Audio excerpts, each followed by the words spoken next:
How do you do anything when you're surrounded by smoke? Be a fucking man. Hey guys, it is Mike with the Come of the Night. Welcome back to another reaction video. Today we are taking a look at kids react to Kiss. I know it was totally not foreseen whatsoever.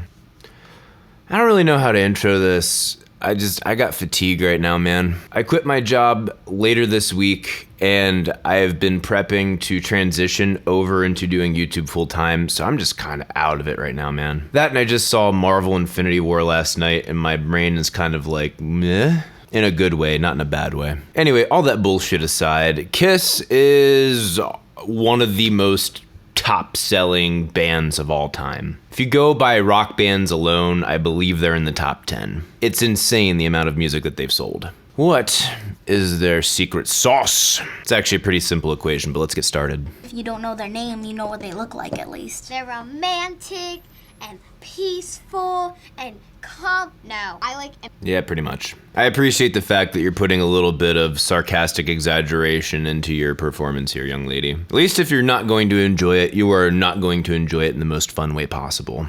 I can respect that. Ah, the classic. Their biggest hit. That hair is... questionable. That hair is 80s, my friend. Actually, it's kind of a blend between the 80s and the 70s. It kind of bled over. As a matter of fact, Kiss was a big part of transitioning that arena rock that started to kind of have the seeds of itself in the 70s and push it on over into the 80s, and one of the big influences for glam metal, I would suppose. But yeah, the hair definitely is questionable. Got some crazy mullets going on there. They're so crazy. Nice lyric. They have nice music. What the fuck is going on in this? Alright, yeah, they got nice music, but why is he doing jumping jacks in front of a dude in a suit? No. Fucking right. Please don't throw out blood.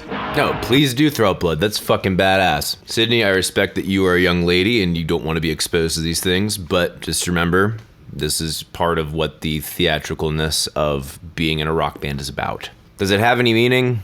No, it's just supposed to be shock value. Do I condone it? Not necessarily, but I'm not like, oh, it's the worst thing ever. Goes back to what I was talking about with Slipknot and all these other guys that are shock groups. I believe I even put Marilyn Manson in here. Shock value is used as a way of drawing eyes towards your product, of drawing eyes towards your brand, and that way it also marks your brand, which means that if you pull away from that, you kind of lose what your brand was. So it's a double-edged sword in a sense, and luckily Kiss was able to do it probably more successfully than any other band ever. Not only that, but I think that Kiss did it in a way that didn't overshadow the music like a lot of other shock value bands kind of do. And I don't know, I guess in a sense some of them do have compliments to what's going on in the music, but you know, if I'm going to a show and I'm gonna rage out and headbang the whole time, 90% of the time I'm not listening to the music. I'm just kind of feeling fucking huge waves go through me. And having that big spectacle up on stage really helps feed that a lot, which can be fun. Let's not pretend it's musical by any means. The song isn't that bad, actually. Yeah, it's pretty not bad. I think that's the best way of putting it. It's an anthem. It's a rock song of rock songs. Really, really basic shit. And as I think it was either Paul Stanley or Ace Frehley, not Richard Simmons, wow. Gene Simmons. One of those guys talked about how they were heavily influenced by British rock of the day, and they absolutely, that's straight up British rock riffs right there. Richard Simmons. I would fucking love to see Richard Simmons sub in for Gene Simmons one day. Just teach him how to play one song and just put just white face paint on him. He doesn't need any of the black stuff on there, and just let him loose. But yeah, the song's really not that complicated, but it's not supposed to be. Again, this is a lowest common denominator song, and it is very fun, very much driving, but not like overly heavy, just heavy enough to kind of feel like, oh, he's a bad boy and have a little bit of dirt there. But at the same time, very accessible. That and just the chanting lyrics in the chorus of I want to rock and roll all night and party every day, basically being the adolescence anthem of fuck everything, I'm just gonna go be a hedonist, you know, sells very well. Not my type. I don't like old music and rock and roll. Oh, honey. We need to do something we need to save that child. She is sweet. She really is, but it's like, it hurts. It really hurts, man. Look, it'd be one thing if she said, "Oh, I love jazz or classical or something like that," but I guarantee that's not what she's referring to. Have to do this with his tongue? No, he didn't have to, but he did, and you know what? It sold like fucking hotcakes. We all know what all the ladies are thinking when the tongue goes out like that. And you know what? Good on you, Gene. I see like a lot of ladies in their house and stuff. Still wondering why that. Oh, children. If only they could retain their innocence forever. Why are they dressed up as cats? It's funny because actually, if you look at the costume for the musical Cats, which I believe is Andrew Lloyd Webber, they're actually quite similar. I mean, obviously, they don't have the Demon Man, Star Dude, and fucking Star Child, Space Dude, all those people. If you actually look at it and how flashy everything is at the Kiss show, and then how flashy and, you know, the white and black face paint that goes on at the Cats show, yeah, it's pretty much, it's pretty hilarious. They wear a lot of black and white. Yes, they do, because that's metal as fuck. Analyzing this from a visual perspective, when you have a lot of colors up on stage, each of those colors kind of conveys a mild emotion, some stronger than others depending on how vibrant they are. One of the big reasons why people use black and white in metal and rock and roll is because they are neutral tones. Black and white are opposites of one another, and because of that, they make a great contrast against one another. Also at the same time conveying either purity or absolute darkness. It's everything and nothing. So there's kind of a sense of gravitas when you bring those colors into the fold, especially when you don't really have any other colors going on. Very stark, very strong statement. Now you can look at other guys who did the shock value thing. Like, well, Marilyn Manson did a lot of blacks and whites and mostly reds and maybe some like not neon greens, but like a hazy green or some shit. But if you look at Slipknot, they use other neutral tones like browns and charcoals, but then they also have like blood and shit all over the place. So that kind of gives it more of a grit feeling. Sorry, overanalyzing this. Let's move on. That song is a little bit better than the other one, probably because, I don't know, it was less loud. It all is just like... God bless these children, because it's less loud. God, this generation sucks. We've tried. Humanity has failed. Not only that, I definitely think rock and roll all night and party every day. I don't know what the fucking name of this song is. Sorry, I don't give that much of a shit about Kiss. That's a much better song as far as catch goes than the one we just listened to, which I don't even remember what the fuck it's called. Yes, I do not know very much about Kiss's catalog. I have listened to a significant portion of it, actually. I don't know any of the names of the fucking songs, man. I like the ones with the wings. It looks like they have wings on their face. Agreed. Those are my favorites as well. Not gonna lie, I think Paul Stanley's Star Child is the most boringest of them all and least creative. The most boringest one? I mean, branding-wise it works, but it's also kind of like, dude, you got all these cool designs and you just got a fucking star over your eye. You could have tried a little harder. But yeah, by far, Spaceman or Space Ace, depending on who the fuck you ask, and the Demon makeup are by far my favorites. Demon's probably my favorite. I'm a really big fan of kind of the way visually that you have the curvature, but then it comes to a point like a triangle, so you kind of have the wholeness and comfort of a circle, but then you have the very extreme amount of aggression of a pointed edge, especially a long pointed edge. It's really interesting, cool contrast, and gives you that demonic feeling because it feels unnatural. Actually, all of these aren't that bad at all. Yeah, that's pretty much sums it up. They're all not bad at all, and they all kind of sound kind of the same. Yes, I understand that their earlier stuff and their later stuff are significantly different, but I mean, most of their stuff that they're known for is their early stuff, and that was all very much, had such a similar feeling, very similar grooves, very similar riffs.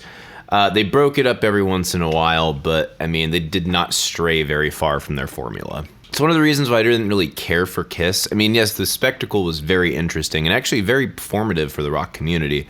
But at the same point, it was just kind of like, musically, I'm out of it. You can play the song once or twice, or play a couple of their songs back to back, and yeah, I'll get into it, but like, I'm not gonna go on a Kiss marathon, man. I'm gonna need more spice to my life. They have a really good guitarist. Not that good. I shouldn't put it that way. Like, Ace Frehley is actually a very good guitar player. He's better than me, most likely. But, you know, by the same token, he didn't really get a chance to showcase himself a whole lot in Kiss, and that's kind of sad.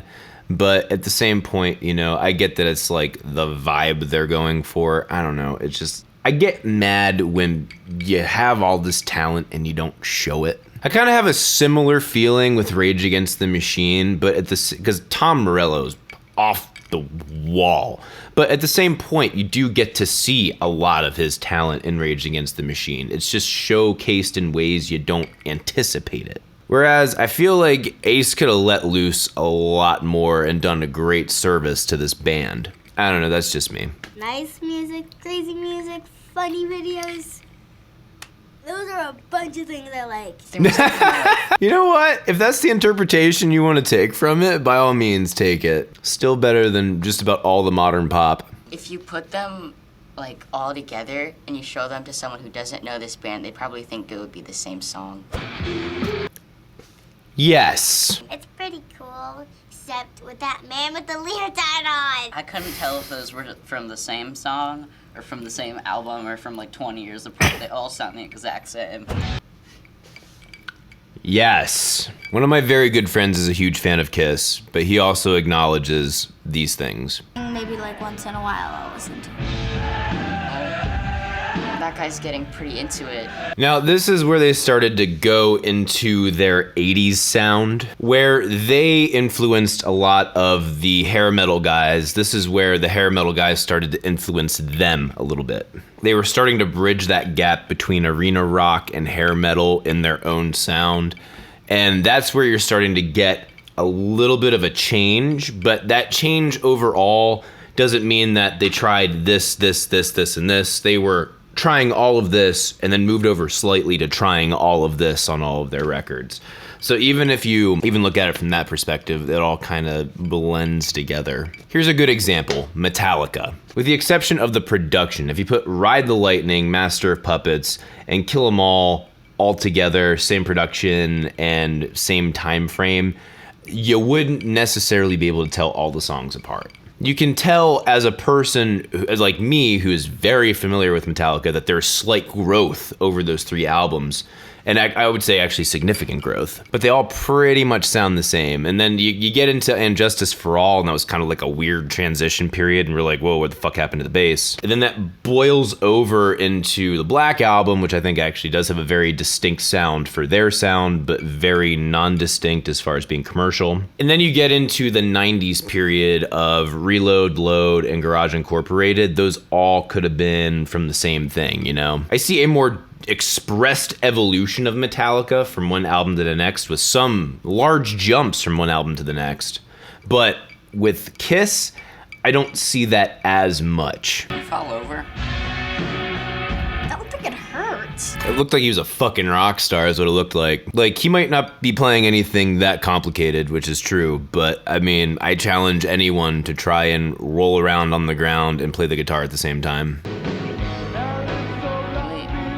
Wearing face paint. Correct, they're not wearing face paint. This would be their time during the 80s when they were like, you know what, we're done with the face paint. We're gonna try and be like a normal band again and try and be mainstream again.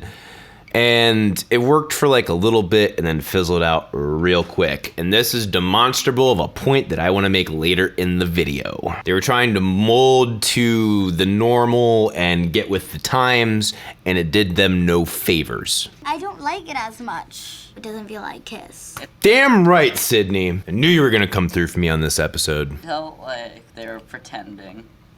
Like they were trying to do that so they could be like, look, we have range. That kid is actually pretty damn smart, not gonna lie. It's not that they were pretending that they have range, it's that they were pretending that they were a modern hair metal band. One of my favorite songs of theirs.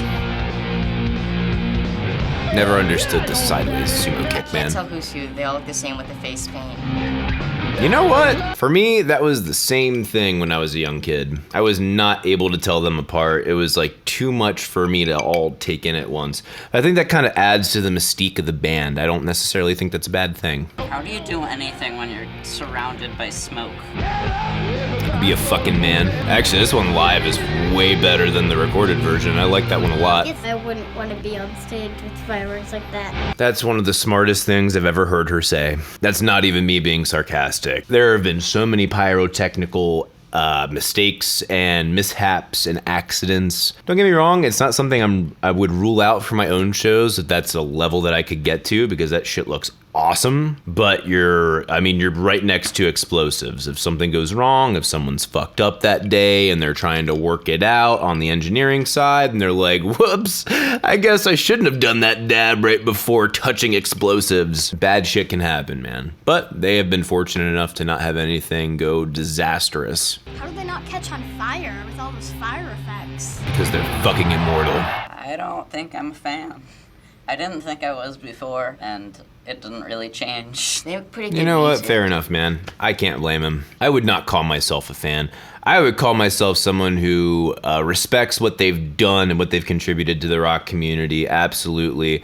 Would I say that they're overrated? I don't even think that I would go that far. Maybe back in the day I could have, but I think we've kind of understood their place in rock history, and we're kind of like, yeah, Kiss is cool. And you got those people that are super passionate about Kiss, and fucking let them have their dream. Let them do that. One of the best-selling bands in the history of rock music. That's impressive. And they're still, performing. And they're still performing. And how are they still performing? Well, for one, they built a fantastic brand. For two, they cultivated a very dedicated fan base that gets other people dedicated. And for three, this is their secret sauce, and one of the things that I feel like a lot of people in the metal community don't analyze correctly. Those costumes make them forever young. I took a class in college. It was music, media, and pop culture, and we examined briefly Kiss and what their impact was on music and pop culture. One of the things that I noticed instantly from a business perspective, when you remove the fact that it's something that is meant to entertain you and actually look at it with an analytical lens,